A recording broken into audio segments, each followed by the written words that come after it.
Sa darating na 20th Congress, 5 pares sa mga senador ay magkakaugnay, kabilang ang 4 na magkakapatid. Si Erwin Tulfo ay kapatid ni Senator Raffy Tulfo. Ito ang unang pagkakataon na magkakasama sa Senado ang magkapatid na Tulfo. Si Pia Cayetano makakasama ng kapatid na si Senator Alan Peter Cayetano.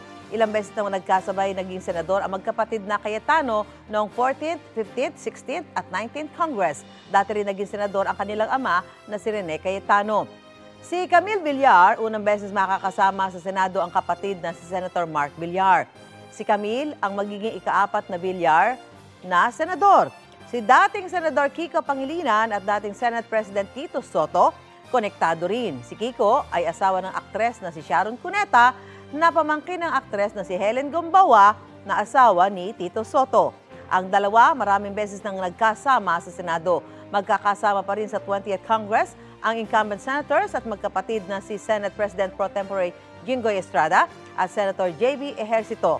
Si Jinggoy ay anak ni dating Senadora Loy Ejercito at dating Pangulong Joseph Estrada. Si J.B. naman ay anak ni dating Pangulong Estrada kay Guia Gomez. Gusto mo bang mauna sa mga balita? Mag-subscribe na sa GMA Integrated News sa YouTube at tumutok sa unang balita.